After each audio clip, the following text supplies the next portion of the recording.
What's up, math scholars and math haters? This is Mr. W. We are going to keep going with expected value, and we're going to tackle one particular type of problem that you're likely to see. But first, I want to very quickly review what expected value is. Expected value is essentially an average of your probabilities, where every event, everything that can happen in the particular problem or probability space that you're given, has its chance but also has a value attached to it. And we're going to find expected value by taking each event, multiplying its probability by its value, and then just finding the sum of those individual multiplication problems that we've done. Now, the particular type of problem that I wanted to use this video to introduce, I call the pay-to-play problem. So the first example of such a problem is right here, where we have a county fair with a raffle, and the prize is $2,000.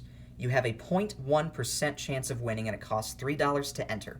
And we're trying to figure out how much we expect to gain or lose. Now, there are two ways to do a problem like this. I'll go over both of those ways for this example, and the next one, which you can probably read the top of right now about the entrepreneur.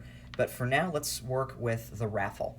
The first way to do this is to take into account the $3 cost in each of the individual events and finding the value of each of the events that can happen, and then taking the sum from there.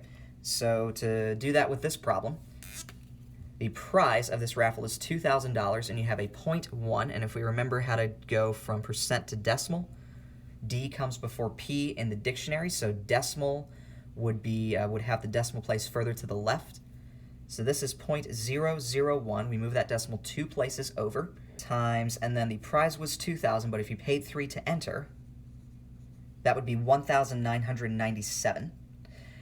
So that's if you win, and now if you lose, that probability is everything else, 0.999 thousandths, times, and then this would be negative $3.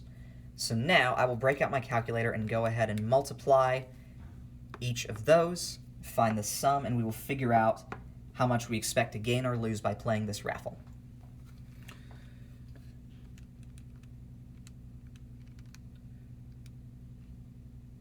That is 1.997, and then 0.999 times negative 3 is negative 2.997. So we add this number to this one, and that gets us negative 1. So we expect, and let me go ahead and write these out.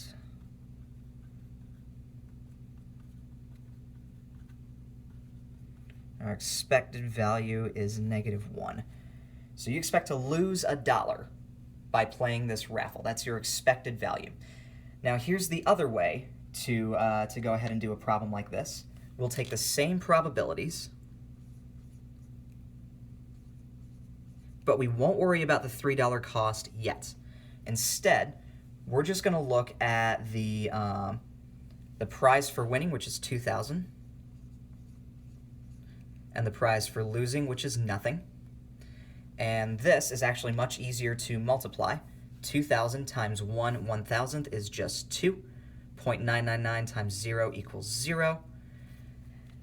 And so now we're going to go ahead and add these together to get an expected value of $2. But now is when this $3 cost comes in. So 2 minus 3. The reason we do minus 3 is because it costs $3 to enter. We put that $3 cost aside until we figured out the probabilities and multiplied by values for each event without worrying about the $3, but now we have to worry about the $3 again. And 2 minus 3, you guessed it, is negative 1.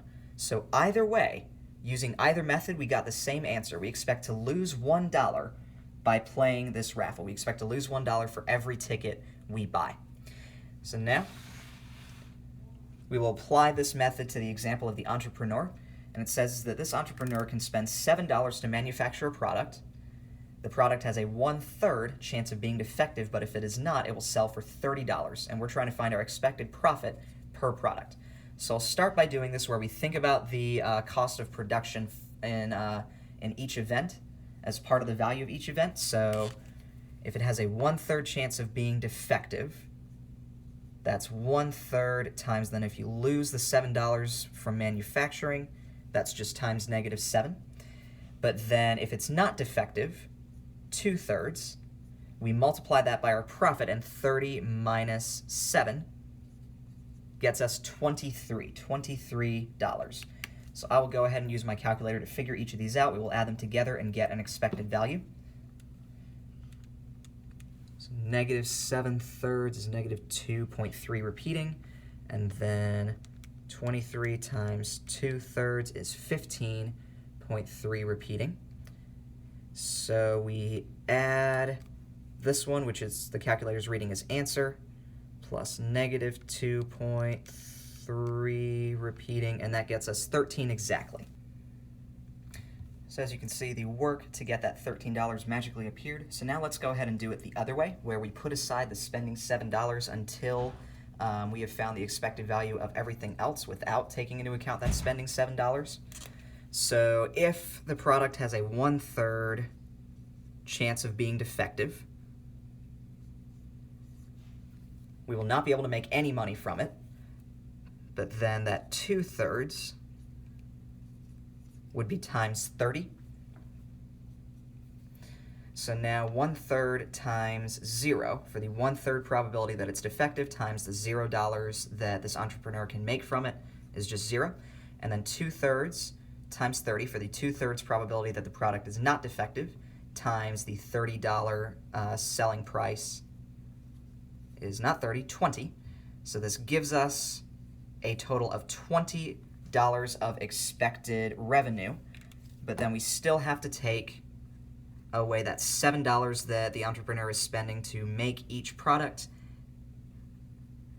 and that once again gets us to $13. So using either method in both of these examples, the example of the raffle and then the example of this entrepreneur, we're able to get the same answer using both methods. Now, personally, I like this method better because very often the numbers will be a lot easier to plug in your calculator and find and all that if you use this method. And also, it's just a fewer steps to do. And I find that the fewer steps a problem has, the less likely I am, definitely, and some of you might be as well, the less likely will be to slip up or just have a brain fart or miss a negative sign or something like that. So for the last example, I will actually do that the second way, this way, where we don't worry about how much we're spending until after we found the expected value of how much we're making. So this example deals with the lottery, which you should never play, and I hope this example will be a sufficient mathematical justification of why you should never play the lottery. But essentially, we see that a ticket is $5. You have a 1 in 10,000 chance to win $10,000, a 1 in 1,000 chance to win $1,000, and a 1 in 100 chance to win $20. And we're figuring out how much do we expect to gain or lose if we play. So for the second method, I'm going to put aside that a ticket is $5, and I'm just going to go ahead and look at each probability and value. So we have a 1 in 10,000 chance to win $10,000. So that's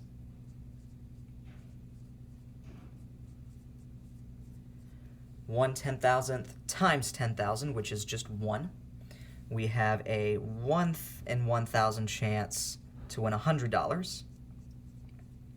So 1/1000th times 100, that's just 0.1, or you might think of that as 10 cents. And finally, a 1 out of 100 chance to win $20. Same thing as 20 over 100, also known as 2/10 or 0.2. So now we can go ahead and add these together. 1 plus 0.1 plus 0.2 is 1.3. But we need to subtract our $5 that we're spending on each ticket. And now 1.3 minus 5, the amount that we expect to actually get, minus the amount we would have to spend on every ticket, is -3.7. Also known as -$3.70. So even though there are some tantalizing prizes like $10,000 and even $100 or $20 would be nice, sorry, I realize nobody could see that, you still expect to lose $3.70 every time you buy a ticket for this lottery. So the lottery is always stacked in favor of the people making it, not the people who are playing it, as with basically any gambling enterprise. And if you find a way to work the system and cheat, they will figure that out very quickly and won't let you play anymore, or worse. So don't play the lottery. And I guess this video has a life lesson attached to it.